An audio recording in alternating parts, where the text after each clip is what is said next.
Hello friends, स्वागत है। हर हर महादेव, जय श्री कृष्णा, राधे राधे दोस्तों।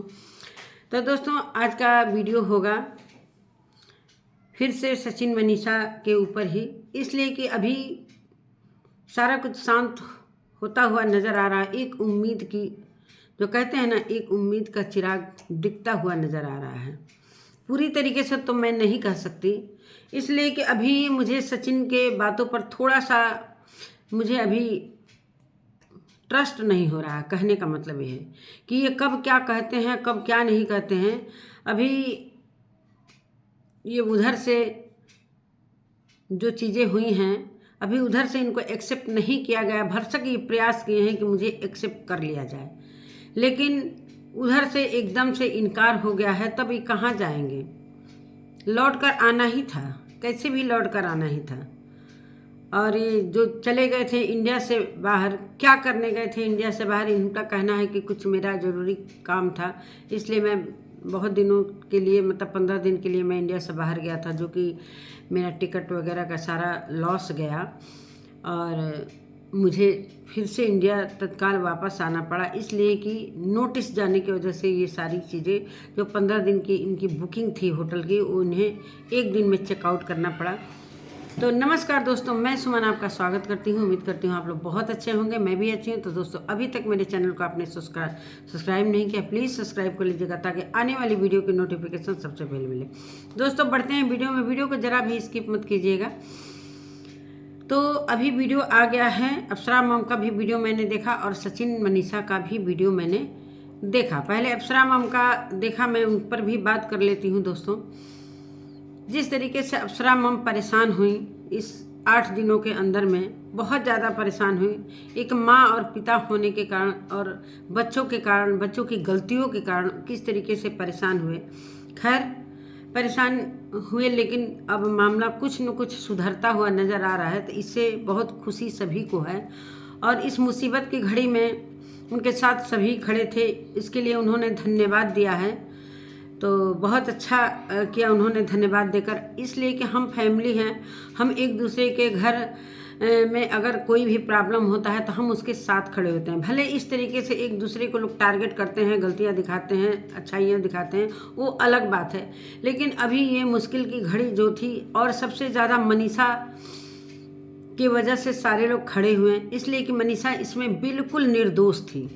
उसका 1% भी दोष नहीं था। सारा कुछ सचिन और नेहा की गलती के कारण इतनी परेशानियां झेलनी पड़ी। चाहे मनीषा की फैमिली माता पिता हो, चाहे सचिन के माता पिता हो, और सामने वाले का जो भी रिश्तेदार हो, चाहे वो लोग तो जानते ही थे कि मेरी मतलब वो लोग, उनको तो सारा पता होने के बावजूद भी ये सारी चीज़ें छिपा कर रखे थे। खैर, वो लोग भी को मैं दोष नहीं दूंगी, क्योंकि अभी वो लोग भी चाहते थे कि जल्दी जल्दी इंगेजमेंट हो जाए। जिस तरीके से नीतू ने बताया कि जल्दी जल्दी इंगेजमेंट किया जा रहा था, कि सब कुछ ये इतना बदनामी होने के पहले ये सारा कुछ सलट जाए।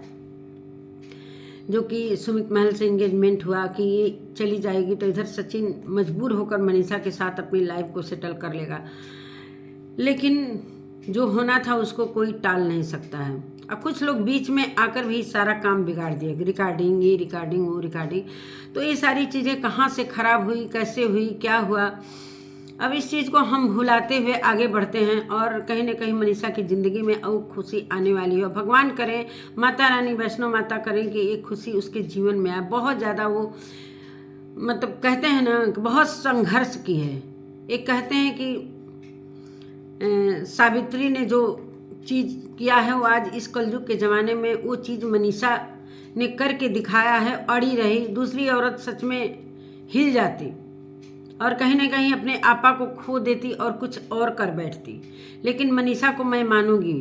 अप्सरा मैम ने भी कहा था कि मैं टूट गई हूँ, लेकिन मनीषा को मानना पड़ेगा। कोई कहीं ना कहीं अपने चीज़ों पर खड़ी रही और यहाँ तक लड़ते रही, जो कि आज वो सचिन को हासिल कर ली है। लेकिन अभी भी कुछ मुझे सचिन और मनीषा जिस तरीके से बात कर रहे थे, मुझे कहीं ना कहीं सचिन के बातों से थोड़ा सा डाउट मुझे लग रहा है, इसलिए कि सचिन ने सभी के विश्वास को तोड़ा है। मानते हैं कि सभी लोग, जो कि नेहा को जिस तरीके से टारगेट किया गया, नेहा ने बहुत ज़्यादा गलती किया। एक सिंगल मदर थी, उनके पास एक बेटी थी, माता पिता जहाँ भी शादी करते ढंग से कर लेती, उनका इज्जत बना रहता। जिस तरीके से सोशल मीडिया पर उनकी सारी जो छवि थी, जो हम नहीं जानते थे कि बीच में क्या उनके कैमरे के अंदर चल रहा है और कैमरे के सामने वो क्या हैं, तभी तक सभी के नज़रों में वो एक देवी के रूप में उनको पूजा जा रहा था, उनको सम्मानित किया जा रहा था। यहाँ तक अभी भी जो सचिन भोपाल से लौट कर आए उसके बाद भी जो एंगेजमेंट हुआ था उनके लिए सभी ने शुभकामनाएं दी, सभी उनके लिए मतलब अच्छे से आशीर्वाद दिया कि चलो भाई इनकी लाइफ आगे बढ़ रही है, एक बच्ची को एक बाप मिलेगा, एक औरत को एक पति का सुख मिलेगा। तो ये सारी चीज़ें करके बहुत सारी ब्लेसिंग दी गई। लेकिन ये सब कुछ भाई जो उनका खास था, यहाँ तक कि मैं कहती हूँ जो आकांक्षा है, जो सरिता जी हैं, यहाँ तक मामला आगे बढ़ा था ये उन लोगों को भी नहीं पता था। ये मैं क्लियर कट बता रही हूँ, इसलिए कि सरिता जी मेरे लाइफ में आकर ये सारा कुछ बताई कि सुमन दीदी यहाँ तक मैं नहीं जानती थी, बस उतना ही जानती थी। उतने जानने के बावजूद भी मैंने बहुत ज़्यादा समझाया बुझाया, आकांक्षा ने भी समझाया बुझाया, लेकिन इनके तो आंखों पर पट्टी बंधी थी। जो भी हुआ ये होने को कोई टाल नहीं सकता, ये होना ही था कि मनीषा की ज़िंदगी में एक ये जो ग्रहण लगा था और भगवान की दया से ये ग्रहण छट गया। अब कैसे छटा, सामने वाला अगर नहीं हटता तो एक ग्रहण छटने वाला नहीं था। इसलिए कि सचिन ने भरपूर प्रयास किया है कि मैं उससे बात करूं। उसके जिस तरीके से ये चैटिंग दिखा रहे थे दोस्तों, जिस तरीके से ये चैटिंग दिखा रहे थे, सबसे ज़्यादा हॉट कौन हुआ? पब्लिक तो वो भाई देखेगी, उसको तो देखना ही था कि क्या कुछ हो रहा है, क्या भाई पब्लिक तो टूटेगी देखने के लिए। लेकिन सबसे ज़्यादा उस लाइव में मनीषा भी थी, सबसे ज़्यादा हर्ट हुई तो कौन? तो वो मनीषा। ये चीज़ सचिन इतना गलत काम किए हैं अपनी ज़िंदगी में, इतना गलत काम किए हैं कि मैं बता नहीं सकती, इसको बयां भी नहीं कर सकती। इसलिए कि जो एक पत्नी के सामने वो चैटिंग दिखाई जा रही थी, भले मनीषा नहीं देखती, वो नहीं दिखाता तो इतना हर्ट उसके दिल पर नहीं, मतलब उसके दिल पर इतना तकलीफ नहीं होता। कहने का मतलब शब्द नहीं आ रहा है कि मैं क्या बोलूँ। तो दोस्तों वो दिखा तो रहे थे कि अब बदले की आग में जो चीज़ें वो कर रहे थे कि चलो मैं नेहा से बदला लेने के चक्कर में ये सारी चैटिंग जो दिखा रहा हूँ पब्लिक के सामने, तो ये कहीं ना कहीं मुझे गलत लगा है। एक्सपीरियंस के हिसाब से मैं बता रही हूँ। और ये चीज़ सामने वाले को हर्ट तो नहीं हुआ होगा, इसलिए कि भाई उसको तो समझ में आ रहा है कि बदले का जो चीज़ दिखा रहा है, मुझे बदला लेने के लिए सारी चीज़ें दिखा रहा है कि देखो पब्लिक मेरे से इनसे कितनी बातें होती थी, जो प्राइवेट चैट था वहाँ वो भी चीज़ें दिखाई गई। और जो जानू जानम जनार्दन जो बोला जा रहा था उस चीज़ से कितना मनीषा हर्ट हुई होगी। सच में दोस्तों बहुत बुरा किया सचिन ने ये चीज़। वो चैटिंग भाई जहाँ कोर्ट में दिखाना था वहाँ दिखाते, समझ में आ रहा था, सभी को समझ में आ गया था कि ये सारी चीज़ें हो रही हैं और हैं, सभी को पता। यहाँ तक कि अब इससे बड़ा सबूत कौन दे सकता है, जो कि चीनों ने लाइव में आकर भरी लाइव में बोला कि मेरी बहन गलत है और कैरेक्टर लेस है। तो अब इससे बड़ा सबूत कुछ भी नहीं हो सकता था। सचिन को ये चीज़ें नहीं लानी चाहिए थी और नेहा को हर्ट नहीं कर रहे थे। कहीं ना कहीं उस चीज़ को देखकर मनीषा हर्ट हुई है, इसलिए कि मनीषा लाइव में थी और म्यूट करके कुछ इनका वो था कि जो म्यूट करके ये सारी चीज़ें दिखा रहे थे। लास्ट तक बहुत लोगों ने इंटरेस्ट लिया, बहुत लोगों ने, जितने लाखों लोग जुड़े थे, जब म्यूट हो गया तो बहुत सारे लोग चले गए थे, बहुत कम ही लोग थे। लेकिन मनीषा ने म्यूट मतलब यहाँ तक कि पिन भी किया, उस चीज़ को ये नहीं देख रहे थे, इग्नोर कर रहे थे। तो मैं इनके पर विश्वास पूरी तरीके से अभी भी नहीं कर सकती। भले अप्सरा मम का बेटा है तो बेटा गलत करता है तो थोड़ा गुस्सा आता है, लेकिन अभी चीज़ें सही होने लगी हैं तो अप्सरा मम को थोड़ी सी खुशी मिल रही है। लेकिन उनके चेहरे पर अभी भी वो चीज़ें दिख नहीं रही है जो कि सिवान में दिखती थी। भले काम करती थी, कितना भी थकती थी, लेकिन वो चेहरे की रौनक अभी उनके चेहरे से कहीं ख़त्म हो गई है, पूरी तरीके से चेहरा काला पड़ गया है। और सच में कहते हैं ना दोस्तों, खाने पीने से जितना कमज़ोर नहीं होता है उतना दिमागी हरासमेंट से कमज़ोर होता है आदमी। तो वो चीज़ें माता पिता के साथ हुई। कहीं ना कहीं मुझे बुरा लगा था ज़्यादातर अप्सरा मम और उनके पापा के लिए, और उनके पापा के हालात भी ठीक नहीं थे। उसी समय छठ में भी वो बोल रहे थे कि ले जाकर सिवान में अच्छे से डॉक्टर से इलाज कराऊंगे, और किस तरीके से सिवान से और अम्बाला का सफ़र किस तरीके से वो लोग तय किए। जब दुख पड़ता है दोस्तों नो, तो सफ़र भी लगता है ना 2 घंटे का सफ़र है तो लगता है 5 घंटे लग रहे हैं, ऐसा महसूस होता है। तो ये सारी चीज़ें हैं। अप्सरा मम ने अपने वीडियो में बोला है कि अब मनीषा की और सचिन की फिर से मैं शादी करूँगी धूमधाम से। अच्छा है कि फिर से उनका ये लाइफ शुरू हो। सभी यही चाहते थे कि सचिन जो भटक गए थे अपने रास्ते पर आएँ और मनीषा के साथ रहें, और वो जो नया जीवन ये मिला है, अभी जो कट गया है, जो ग्रहण कटा है, उसको भुलाते हुए, भूलेगा तो नहीं, ये तो इतिहास के पन्नों में लिखा गया है, लेकिन उसको भुलाते हुए मनीषा और सचिन अपने जीवन को लेकर आगे बढ़ें और बेबी प्लानिंग करें कि एक घर में नन्हा मुन्ना बच्चा आ जाए। सभी चीज़ें ये भूल जाएंगे धीरे धीरे, और एक बच्चा रहेगा तो घर में रौनक भी रहेगा। तो भगवान करे कि उनकी गोद भरे, माता रानी गोद भरे, और अच्छे से शादी ब्याह जो फिर से जो उनका शौक़ है कि चलो भाई फिर से ये सारी चीज़ें जो खराब हो गई थी उनको भुलाते हुए आगे बढ़ा जाए। तो कुछ इसमें हाथ रहा किट्टो और अमित का, तो उनको भी मैं थैंक यू बोलूँगी कि चलो एक दोस्त के नाते बहुत समझाने की कोशिश की। उन्होंने बोला भी अपने वीडियो में कि मैं मनीषा के लिए काफ़ी चिंतित हूँ।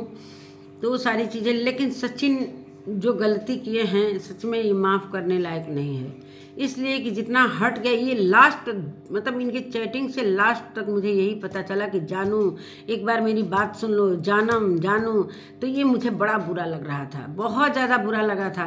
ये मतलब गिड़गिड़ा रहे थे उस लड़की के सामने, वो दुत्कार रही थी और गिड़गिड़ा रहे थे, चल हट मेरी ज़िंदगी से निकल। लेकिन एक बार जानू, एक बार परानू, ये चीज़ें बहुत बुरी लगी है मुझे, क्या मैं बताऊं। लेकिन चलिए जो भी हुआ, और अभी भी ये अपनी वीडियो में बोल रहे हैं कि अभी बहुत कुछ मैं दिखाने वाला था, लेकिन मेरे पर कानून का रोक लग गया है। तो बहुत अच्छा है कि ये रोक लगना भी ज़रूरी था, इसलिए कि ये चैटिंग का छीछा लेदर कहीं से भी ठीक नहीं है, किसी को भी ये चीज़ें अच्छी नहीं लगी, बुरा लगा। मैंने आकांक्षा का वीडियो देखा, बहुत उसका वीडियो मुझे पसंद आया, जो कि इस चीज़ के लिए वो भी विरोध कर रही थी कि ये चीज़ तुमने जो किया है बहुत बुरा किया है, और झूठ की बात भी कुछ बोल रही थी कि जिस समय सरिता जी से कंट्रोवर्सी हो रही थी बहुत सारी झूठ बोले थे सचिन ने, तो इसलिए सचिन पर अभी कोई यकीन नहीं कर सकता है। सिर्फ मनीषा के लिए सारे लोग लड़ाई लड़ रहे थे कि कहीं मनीषा की ज़िंदगी में खुशियाँ आएंगी कि नहीं आएंगी, सभी की शंकाएं बनी थी, लेकिन भगवान माता रानी ठीक करे। और अभी सचिन पर भरोसा नहीं है कि अभी भी जिस तरीके से मनीषा नाराज़ है, वो बोल रही थी नेहा के बारे में कुछ बोल रही थी, तो ये उसकी बातों को काटते हुए कह रहे थे कि नहीं ऐसा अब उनके बारे में बात ही नहीं करेंगे, इस वीडियो में नहीं करेंगे। तो वो कह रही थी कि मैं इस वीडियो में भले नहीं करूँगी लेकिन मैं छोड़ूंगी नहीं। भाई उसके दिल पर गुजरी है, वो दर्द सहा है उसने। लेकिन मनीषा को यही मैं कहूँगी कि दोनों तरफ से गलतियाँ हुई हैं, मनीषा दोनों तरफ से गलतियां हुई हैं। अब इस मामले को छोड़ो और अपनी ज़िंदगी में आगे बढ़ो। अब जितना भी तुम उस चीज़ में घुसोगी आगे मामला ख़राब होगा। तो मैं ही चाहती हूँ दोस्तों कि सब कुछ शांति से सब कुछ हो जाए और बहुत अच्छे से हो। और मनीषा से भी मैं गुजारिश करना चाहती हूँ कि मनीषा अब तुम उस चीज़ को मत छोड़ो, अब मत छेड़ो। और जिस तरीके से सचिन ने कहा कि माता रानी का शुक्रगुजार है और खाटू बाबा का श्याम का कि जो उस दिन मेरे साथ होने वाला था, जो इन्होंने कम्युनिटी डाला था जब हैदराबाद चले गए थे, तो कि ये अच्छा हो गया कि ये भगवान की दया से कुछ ऐसा गलत नहीं हुआ। तो इस चीज़ के लिए वो खाटू बाबा का शुक्रगुजार कर रहे थे। तो चलो अच्छी बात है कि भगवान सबके सुहाग को बनाए रखें। जिस तरीके से मनीषा झेली है, इतना स्ट्रगल की है, तो उसका सुहाग लौटकर उसके पास आ गया। तो सभी यही कामना कर रहे थे। और मैं क्या बोलूँ इसके आगे। माता पिता काफ़ी हरासमेंट हुए दिमागी रूप से, शरीर से लेकर दिमागी रूप से। अभी वो लोग दिल्ली में किट्टो के घर में हैं। और जो रात में लाइव किया था मनीषा ने, तो मैं मनीषा से यही कहना चाहती हूँ, मनीषा अब स्टॉप हो जाओ, अब स्टॉप हो जाओ, बात को ख़त्म करो। जिस तरीके से सचिन ने बोला कि अभी भी थोड़ा सा पक्ष, मेरे कहने का मतलब थोड़ा सा इनके अंदर वो चीज़ें अभी हैं, थोड़ा सा। अब अंदर में क्या है क्या नहीं चल रहा है, लेकिन भगवान न करें कि चले। अभी जो अभय की बेटी हुई है, भाई तो नाजुक सी बेबी हुई है, तो उनके लिए बोल रहे थे कि घर में लक्ष्मी आई हैं, तो हो सकता है उसके कारण ये सारी चीज़ें सामने आई हैं। तो चलो अच्छा हुआ कि ये सारी चीज़ें आ गई। और नेहा को मैं बोलना चाहती हूँ कि नेहा अब अपने ज़िंदगी में तुम आगे बढ़ो। और जिस तरीके से तुम सभी क्रिएटर से 2-3 क्रिएटरों का नाम लिया था, सरिता जी और आकांक्षा और कुछ लोगों का नाम लिया था, नीतू का नाम लिया था, तो ये सारी चीज़ें छोड़कर अब आगे बढ़ो सुमित के साथ और अपनी ज़िंदगी को खुशियों में जियो। गलतियां होती हैं, लेकिन उस गलतियां का पश्चाताप करना भी बहुत ज़रूरी होता है, वहाँ झुकना बहुत ज़रूरी होता है। तुमने एक गलती की है कि मनीषा से अभी तक तुमने माफ़ी नहीं मांगा है, तो थोड़ा तुम्हारे अंदर जो ईगो है, इस ईगो को लेकर सुमित की ज़िंदगी में मत जाना, इस ईगो को परे रख देना, तब सुमित की ज़िंदगी में आगे बढ़ना। इसलिए कि एक नई ज़िंदगी शुरू करने जा रही हो तो वो चीज़ें ज़रूरी है। घमंड इतना बुरा है कि सत्यानाश करके रख देता है, जो तुम्हारी ज़िंदगी को सत्यानाश कर दिया। यहाँ तक कि तुम्हारी जो देवरानी है, जो पहले वाली देवरानी है, ताशी के लिए इतना दुखी हो रही थी, बहुत बुरा लग रहा था। भाई उनके घर की बेटी है और उसके माँ के साथ जो भी हो रहा है उस बेटी पर क्या प्रभाव पड़ेगा। तो इस चीज़ों को लेकर तुम काफ़ी समझदार हो, तो कैसे तुम्हारा मन बदल गया। मैं बहुत मतलब अफसोस में हूँ कि इतनी होशियार, इतनी सारा कुछ, जिसके पति नहीं रहते हैं वो और कुछ उसको इतना ठोकर लगता है, वो बहुत सारी चीज़ें सीखता है, लेकिन तुमने तो सब कुछ पानी में धो दिया। तो चलो कोई नहीं, अब से देर आए दुरुस्त आए, अपने अपनी ज़िंदगी में आप लोग आगे बढ़िए। अब भगवान न करें कि सचिन का दिमाग अब किसी तरह पलटे। और मनीषा तुम्हें मैं ख़ास तौर से एक वार्निंग देना चाहती हूँ कि, और मैं बड़ी हूँ ये वार्निंग देना चाहती हूँ, तुमको मैं टैग जरूर करूँगी, तुम कभी भी डगमगाना मत, कभी भी डगमगाना मत। इसलिए कि नेचर इंसान का नहीं बदलता है, इसलिए कि नेचर इंसान का नहीं बदलता है। तुम हमेशा एकदम स्ट्रांगली खड़ी रहना, एकदम। जिस तरीके से अभी तुमने काम किया है, बहुत ही तुम्हारे लिए सैल्यूट है। और तुम हमेशा इसी तरह अपने सुहाग को बचाते हुए आगे बढ़ना, जरा सा भी इधर उधर भटकने मत देना। ये तुम्हारी में कमी था कि जो आज ये दिन देखना पड़ा। अगर तुम शुरू से स्ट्रांगली रहती थी, ये चीज़ें बहुत सारे मेरे में कमेंट आए थे, कहीं ना कहीं मनीषा की एक कमजोरी समझ गया था। और तुम कमज़ोर कभी मत बनना, तुम स्ट्रांग बनना। जिस तरीके से तुम बोल रही हो कि हमारी, भगवान करे कि हमारी बेटी हो, जो सामने वाले की तरफ से आया है कि भगवान करे तुम्हारी बेटी हो, कि जिस तरीके से मेरी इज्जत उछाली गई है उस तरीके से तुम्हारी बेटी हो, तो भगवान करे कि उस बेटी, जिस तरीके से तुमने बोला कि मेरी बेटी हो, तो मेरी जैसी स्ट्रांग बने। बिल्कुल, बेटी एक लक्ष्मी का रूप होती हैं, और बेटियां ही 2 कुल की लाज रखती हैं, और बेटियां ही 2 कुल को नाश करती हैं। तो हमेशा एक बेटी के लिए यही संदेश है कि कोई भी बेटी हो, हमेशा इस चीज़ से सभी लोग सीख गए होंगे। हमारे YouTube पर कितनी बेटियां हैं जो रिएक्शन चैनल बना रही हैं, कितनी ब्लॉगिंग बना रही हैं, तो इस चीज़ से कम से कम सीखने को मिल गया कि इस चीज़ का, इसमें आगे बढ़ने का क्या अंजाम होता है। ये सारी चीज़ें कुछ सीखने के लिए भी मिल गई। जो गंदगी हुई है उसका तो मैं बुराई कर रही हूँ, लेकिन जो चीज़ें इससे सीखने को मिली हैं हमारी बेटियों को, वो चीज़ याद रखना। कभी भी अपने जीवन में इस तरीके का कदम मत उठाना जो कि आगे इस तरीके को झेलना पड़े। चलिए दोस्तों, अब मैं क्या ही बोलूँ, अब सारा कुछ मामला सलट गया है। भगवान करे मनीषा की धूमधाम से शादी हो, और उस शादी में मेरे कहने का मतलब है, अप्सरा मम से मेरे कहने का मतलब है, इतना इवेंट जैसा जिस तरीके से सचिन का, तो आप बिल्कुल चलने मत दीजिएगा। जिसको आपको बुलाना है उसी को बुलाइएगा। सचिन के जो भी चीज़ ये बवाल फैलाते हैं, ये चीज़ बिल्कुल मत होने दीजिएगा। आप भी यहाँ पर खड़ी रहिएगा, इसलिए कि मनीषा के लिए आप जिस तरीके से एक सासू ना बन के एक माँ की तरह खड़ी रहीं, उसी तरह आप हमेशा अपना रोल निभाइएगा। और देखिए आपकी फैमिली में खुशहाली लौटेगी। और मैं यही चाहती हूँ कि अच्छे से आप लोग ब्लॉगिंग करें और अपना सब कुछ नॉर्मल तरीके से रहें। तो गॉड ब्लेस यू, मैं यही कहना चाहती हूँ। सभी की ज़िंदगी आगे खुशियों से भरे। और मिलती हूँ एक नए वीडियो एक नए कंटेंट के साथ। तब तक के लिए बाय।